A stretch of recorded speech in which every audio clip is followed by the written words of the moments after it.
Wordsmiths, hey, don't tell the usher, please. I'm trying to sneak these words into the movie theater so I can have something to snack on. Yeah, I brought enough to share. Come on. I've got conceal, correspond, and convey. I'll define these words, and then I'll go through their origins, use them in some sentences, and then, you can have some of my vocabulary crunch. To conceal something is to hide it. It's a verb. Like how I concealed these word-based candies in my jacket pocket to sneak them into the theater. Correspond is another verb, and it means to match up or to be similar.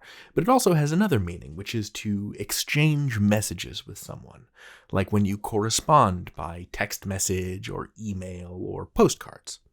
Finally, our third word is convey, which is also a verb. It means to communicate or to express something. It also means to bring something from one place to another.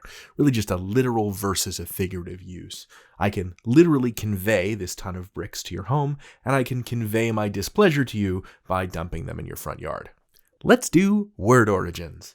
Conceal. Con means with or together, but it can also mean very. We call that an intensive prefix because it intensifies the meaning of the word, or makes it stronger. Cell from Latin cellere, meaning to hide.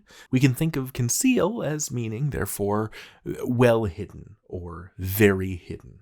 Other words that use the root cell include, cell. Like the cells within our bodies, or a jail cell, a hidden away room. Or cellar, which is a room under a home where you store things like jam or pickles or root vegetables. Convey is another con word, right? In fact, all three of this video's words contain the prefix con. You'll see.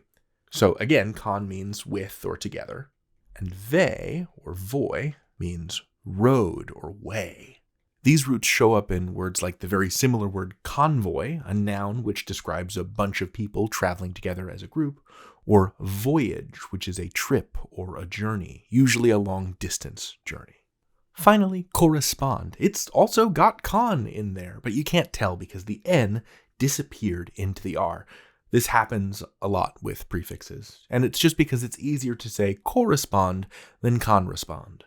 So, con plus re, which is back or again, and spon, which is to promise. To respond means to reply. It means to answer back to someone. To correspond means to do that back and forth together with someone. I want to laser focus on the root spawn, which we can find in words like sponsor. Like, this video is brought to you by Vocabulary Crunch, the only candy that teaches you English. That would be a sponsor. And responsible. A responsible person must respond, must be able to answer for the consequences. Let's use these words in some sentences. Aiden corresponded with a marine biologist so he could get tips on how to explore his local reef. Here, Aiden is exchanging messages with someone, a marine biologist, a scientist who studies ocean life. Mr. Butler's outfits corresponded to the season. Lots of orange in fall, lots of green in spring. Mr. Butler's clothing matches, it corresponds to the time of year. They link up, they go together. Seeing the tiny portions of food, Maeve could not conceal her displeasure. She's not hiding her unhappiness at being served a single bean.